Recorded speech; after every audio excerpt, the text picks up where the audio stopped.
Hey, it's Pastor P, your voice of inspiration.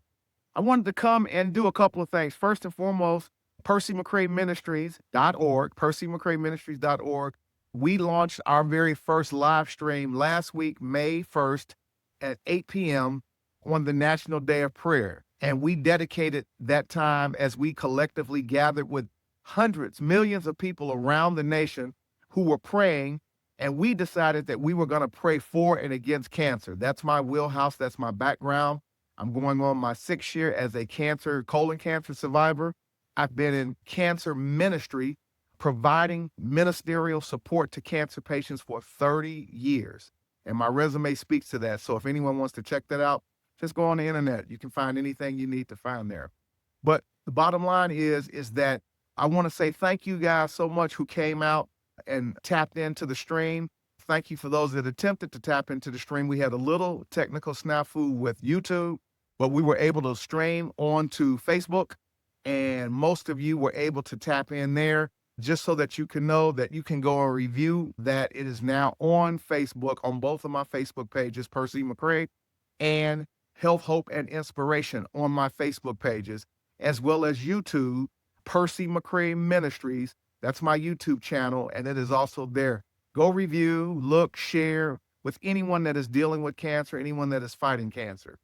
I wanted to just clear the air on a couple of things. There was a statement that was made to me that cancer cannot be cured by magic.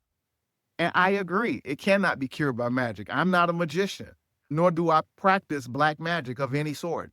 I am a Christian. This is a Christian nation. I am a registered independent.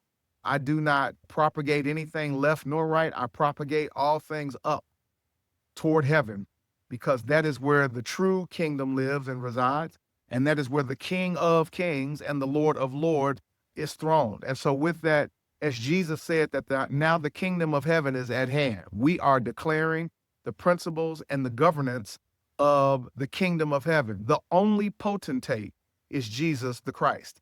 And so that position I am firm on. With that being said today, let me be clear. I am not encouraging anyone to discontinue medical treatment or not to seek medical care or not to have a conversation with your healthcare provider. I endorse full-throated medical treatment, medicine and science, good nutritional support, good mental health practices and support. All are gifts, and the Bible says that every good and perfect gift comes from above. So I'm good there, and I stand in the corner with supporting those principles, but I also want to make sure that one of the key principles that we have access to, which is our faith and our belief in our God, is not excluded from that table. We have a seat at that table. We should sit at that table, and we have something to say from a faith perspective. Here's the caveat, and maybe this will help a couple of you out. I do not get to dictate. I will never try to dictate when, where, or how God moves and how God heals and if and when God heals. That is not my job. I learned that over 30 years ago. Thank God. I don't have that responsibility. Deuteronomy tells us that the secret things belong to the Lord. My job is to direct people to the healer, to the source of health and wellness, and to the source of life. And that is Jehovah Rapha, our God. And so that I do not shrink away from under any circumstances. So with that being said, I agree. Cancer or no other disease can be healed virtually by magic.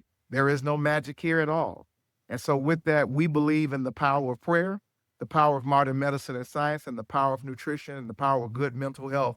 And when we amalgamate those together as a combination thereof, there is the potential for good things to happen. Cancer is beatable, it is treatable, and it is survivable. How do I know? Because I am one who has the t-shirt been there to prove it. And so with that, I am going to continue to tell people that I will stand with them, and I am going to continue to believe with them and touch and agree, as our Bible says that we can do, that tomorrow potentially can be a better day for every cancer patient. I do not control the outcome of any scenario and situation, but I do know this: the first step toward healing and recovery is the ability to believe that it is possible to beat this disease. And if you don't think that is possible, you will not will the energy and the wherewithal to go through the process to get to the other side. And so everyone has that right. Everyone has that reason. and everyone has that resource. That should be pretty clear to understand. All right, that's it for now. I love you. So till the next time, remember we've got work to do. Let's keep chopping some wood. Peace and love.